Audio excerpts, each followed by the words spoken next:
Are your ribs going to taste better when you hang them or when you smoke them laying down? It's kind of an odd question because some people might not have this problem, but other people have the opportunity to hang up their ribs. I mean, while you're smoking them.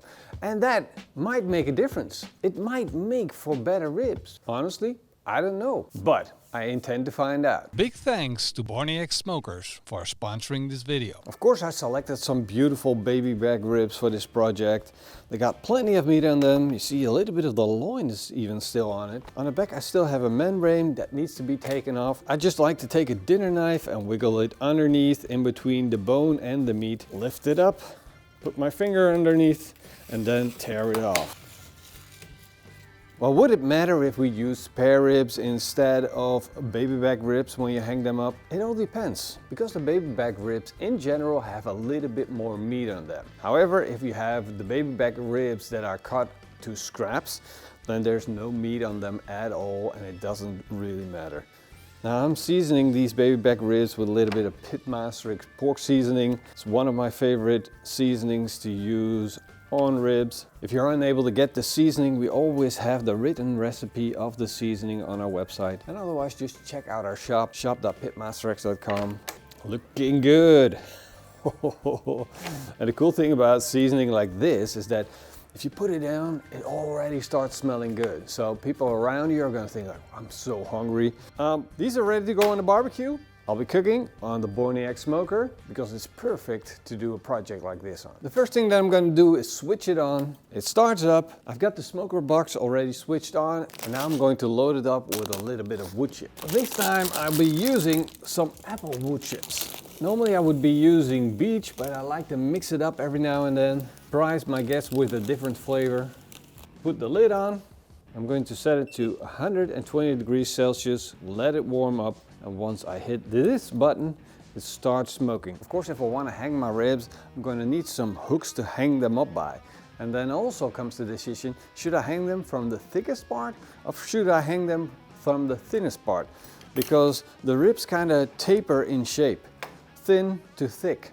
And I'm going to hang them by the thinnest part, which sounds a little bit weird, but the heat comes from down below and that way the thickest part will cook faster than the thinnest part. And hopefully that will make the ribs cook evenly. And I'm using two hooks to reduce the pressure a little bit so that the ribs won't fall off.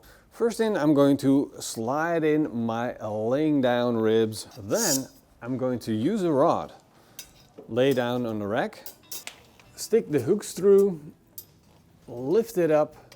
And this way I have hanging ribs and laying down ribs in my smoker. It's already set, it's good to go.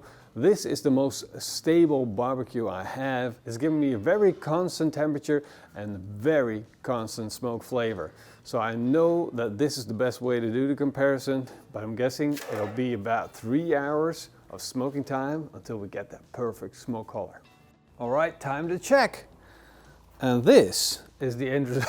It's not the end result. And this is what it looked like now. And that's a textbook example of why I like to look at it after 3 hours or at a core temperature of 70 degrees Celsius, which I haven't checked yet, but might as well do right now. 70 degrees Celsius, 71 we're at. And that's kind of cool, but the way they look, this is exactly how much smoke I want them to have. See, the hanging ribs look absolutely freaking amazing. They might even look a little better than the laying down ribs. Bit of a dry spot on top of them, while the hanging ribs kind of have like a more beautiful color. The bones are popping nice. The smoke flavor really had the option to penetrate both of the ribs, and that's why they all look good, except that the hanging ribs just look marginally better, just a little tad, a little darker. But I'm just starting to realize that I'm gonna have a problem right now. Because this is the moment where I wrap my ribs with a little bit of butter, and maybe a little bit of honey or brown sugar, or even a little bit of barbecue sauce. But how do you wrap hanging ribs? If I wrap it up, all of the butter is just gonna fall down to the bottom and just be here and not everywhere on the ribs. So now I have two options. Either I continue smoking them, even though I think they had enough smoke, or I'm going to wrap them up and I'm going to have one perfectly seasoned with a little bit of butter and sweetness, and the other one completely failed up front. So here's the plan. I'm just going to switch off the smoke. That's going to stop the smoke generator. That way I'm not going to have too much smoke on my ribs. And with that opportunity, I'm not going to wrap the ribs in aluminum foil, even though they're going to have a little bit more moisture loss than they otherwise would have. But I'm just going to take that risk. So it's time to put these back in, let them continue to warm up. Tasty ribs. Close the door. And now I'm just going to let them run until a core temperature of 92 degrees Celsius. I just got the notification the ribs are at the desired core temperature. Ooh, whoa. Okay, I'm gonna hold my hand underneath. It's easy to tell which one is which.